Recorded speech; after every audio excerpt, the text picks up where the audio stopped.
খুলনা প্রকৌশল ও প্রযুক্তি বিশ্ববিদ্যালয় কুয়েটে গত মঙ্গলবার বৈষম্য বিরোধী ছাত্র আন্দোলন ও ছাত্রদলের নেতাকর্মীদের মধ্যে সংঘর্ষ হয়।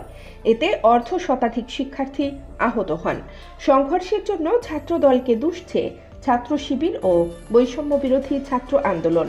পাল্টা দাবি ছাত্রদলের। সংঘর্ষের জন্য ছাত্র শিবির ও বৈষম্য বিরোধী ছাত্র আন্দোলনকে দায়ী করেছে জাতীয়তাবাদী বিএনপির ছাত্র উইং।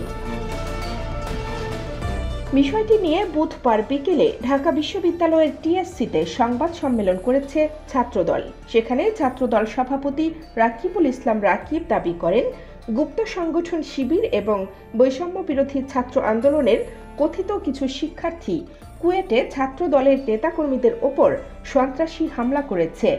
এ ঘটনায় জড়িতদের বিচারের আওতায় এনে সর্বোচ্চ শাস্তি নিশ্চিতের দাবিও জানান তিনি।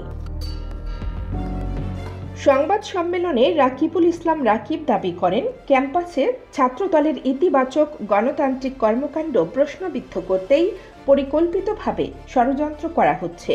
পতিত আওয়ামী লীগ সরকারের আমলে যারা ছাত্রলীগের সঙ্গে থেকে ক্যাম্পাসে সন্ত্রাসী কর্মকাণ্ড করেছে তারাই আজ অগণতান্ত্রিক উপায়ে শিক্ষাঙ্গনে অস্থিতিশীল পরিস্থিতি সৃষ্টি করা হচ্ছে। ছাত্রদল সভাপতি বলেন, ছাত্রলীগের স্টাইলে হুমকি দেবেন না, আর কখনো ছাত্রদলকে হুমকি দেবেন না। যারা পারে তারা অপপ্রচার করে না। শিক্ষাঙ্গনের শান্তি বজায় রাখতে ছাত্রদল বদ্ধপরিকর। এদিকে ছাত্রদলকে উদ্দেশ্য করে একাধিক স্ট্যাটাস দিয়েছেন ছাত্র শিবিরের সভাপতি জাহিদুল ইসলাম। তিনি বলেছেন, ছাত্রদল ভুল পথে হাঁটছে, তাদের সংশোধন করা আমাদের নৈতিক দায়িত্ব। বুধবার রাতে ফেসবুকে দেওয়া এক পোস্টে তিনি এসব কথা বলেন। পোস্টে শিবির সভাপতি লিখেছেন, ছাত্রদল ভুল পথে হাঁটছে, তারা তো আমাদেরই ভাই কিংবা সহযোগী। কেউ ভুল করলে তাকে সংশোধন করা আমাদের নৈতিক দায়িত্ব। আসুন দেশের স্বার্থে তাদেরকে সবাই মিলে সংশোধন করে দেই। জুলাই স্পিরিট ধারণ করে সম্প্রীতি ও ঐক্যের বাংলাদেশ গড়ে তুলি। আল্লাহ সবাইকে সঠিক বুঝ দান করুন, আমিন।